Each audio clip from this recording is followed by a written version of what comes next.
सम्माननीय सभापति महोदय, उपस्थित पूज्य गुरुजी और गुरुमा वृंद, मोर छोट बड़ भाई और भौणी माने पवित्र स्वाधीनता दिवस अवसर में मत कि कहबार सुजोग मिलुथिबारु मु निजकु धन्य मन करुछि। आज आम विद्यालय रे 79तम स्वाधीनता दिवस पालन करुचे। प्रत्येक स्वाधीन राष्ट्रर गौरवर प्रतीक हेउछि स्वाधीनता दिवस। जेमिति गोटे पिंजरा बंद पक्षी और मुक्त आकाश रे उड़ी बुलुथुबा पक्षी मध्य केते तफात। पिंजरा बंद पक्षीटी पंजरीर गोटे निर्दिष्ट परिसीमा मध्य रहिबार सुजोग पाइଥାଏ, किंतु मुक्त आकाश रे पक्षीटी आकाशर ए करनु से कर जाए निर्विघ्न रे उड़ी बुलुଥାଏ। तेणु केही पराधीन हेबाकू चाहती नहीं।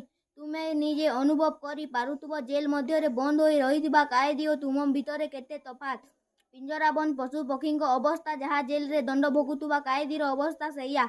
इंग्रेज माने वाणिज्य व्यवसाय बाहाना रे ए देश को अधिकार करिनेले। भारतीय माने दीर्घ 200 वर्ष धरी इंग्रेज मानक शासन रे शासित हेई आसुथिले।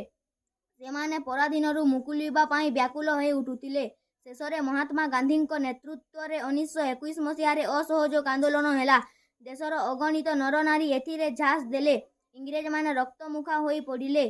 सिराजउद्दौला ठारू आरंभ करी टीपू सुल्तान, झांसी रानी लक्ष्मीबाई, महात्मा गांधी, जवाहरलाल नेहरू, सुभाष बोस प्रभृति नेतागण स्वाधीनता आंदोलन रे झांस दे प्राणबली देबाकू आगे आसिले। आम ओडिशार आम भली छोट 12 बरस रे मध्य बाजी राउत प्रजा आंदोलन रे झांस देई इंग्रेज मानक गुली आगरे निज छाती पताई देई प्राण त्याग कला। शेषरे 1947 मसीहा अगस्ट 15 तारीख रे भारत स्वाधीन राष्ट्र रे परिणत हेला।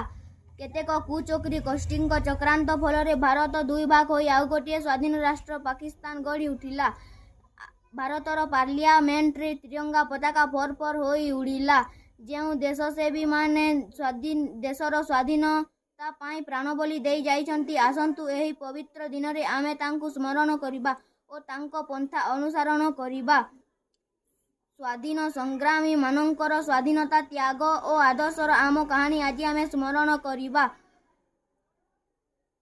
एतिकी कहि मोर वक्तव्य बंद कली। जय हिंद।